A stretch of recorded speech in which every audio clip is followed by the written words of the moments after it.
Hello guys, good morning, good afternoon all over the world.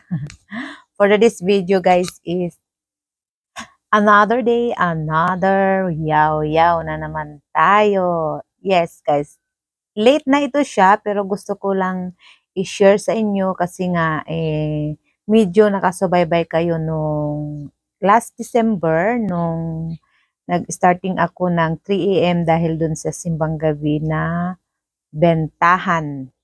Yes, guys, yung 9 days journey ko sa simbang gabi noong December 16 to December 24. Yes, isi-share ko sa inyo kung magkano ba yung bintahan ko or magkano ba yung sales ko sa 9 days na simbang gabi, buong araw na yung buong 9 days, guys. Isi-share ko sa inyo kung magkano yung aking sales sa mga araw na yon. Yes, guys. Kasi nga, siyempre, nagtatala tayo dito. So, malalaman natin kung magkano ang ating sales.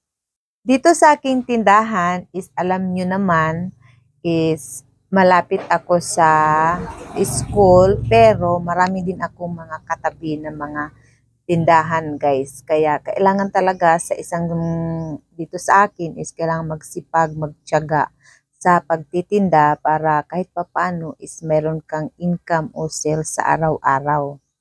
Kasi syempre hindi lang naman ako ang may tindahan dito, mayroon din kaming wholesaler malapit sa akin. Mayroon din ako mga walking distance na mga tindahan. So ako mismo dito sa aking tindahan, so kailangan kong gumising ng maaga, mag-open ng maaga para makabenta din tayo dito sa aking tindahan. So yung that time na 9 days, so i-share ko sa inyo yung magkano yung total na aking sales sa 9 days. So naka-sales tayo guys ng 31,945. Sa loob ng 9 days lang yung guys. Simula nung pag-start ng first day of simbang gabi hanggang sa December 16 hanggang sa December 24. Yes, kasi so sa akin hindi na siya masama kasi kahit papano is meron tayong sales. Sa akin namang sari-sari store guys is hindi naman ako naghahangad ng malaki ang sales sa araw-araw. Ang importante sa akin is mayroon tayong benta, mayroong pumapasok sa atin na benta or sales sa ating tindahan. Kasi importante sa atin ang sales. Kasi syempre, kailangan naman magtinda tayo nang walang sales, di ba? Kaya sa loob ng 9 days, naka 31,945 sa loob ng 9 days guys. Kaya masaya ako nung time na yun kasi kahit 3 AM puyat gusto mo pang matulog pero pinipilit naming mag-asawa na gumising na maaga kahit papano is madagdagan yung aming sales. Kasi sa loob talaga ng December guys medyo matumal nga yung bintahan natin kasi di naman natin hawak ang sitwasyon. So, maraming mga lumalabas-labas sa doon sila namimili sa labas. So, papichi-pichi na lang dito sa mga maliliit na tindahan. Kaya tayo, initiative din natin sa ating sariling tindahan bilang sari-sari store owner na kailangan din natin magsumikap habang may opportunity na makabenta ka, dagdag sales ka sa yung tindahan, kaya bumangon na kami ng maaga.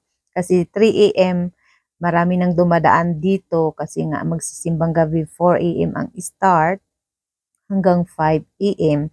So, yun na ang inaano namin guys.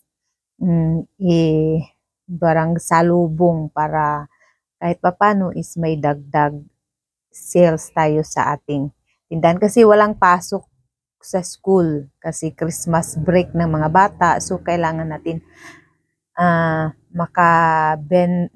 makabenta o makadagdag sales sa ibang paraan. So, yun ang paraan ng 9 days ko na mayroong mga dumadaan-daan na papuntang simbahan, pauwi galing simbahan. So, grinab namin yung opportunity na yun guys na sinikap namin gumising ng maaga, mag-open ng maaga para makadagdag sa ating benta.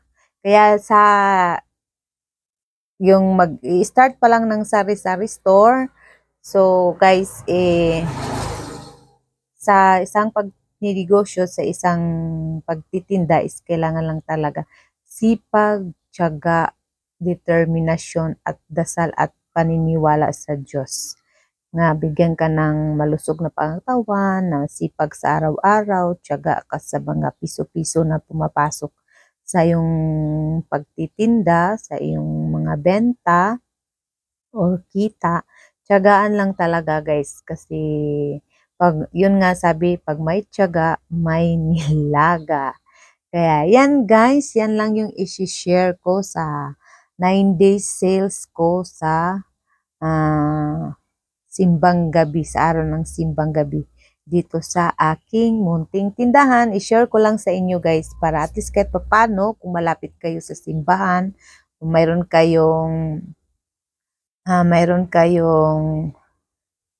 kayong idea na pwede din kayong mag-open ng maaga para makadagdag benta dyan sa inyong munting sari-sari store.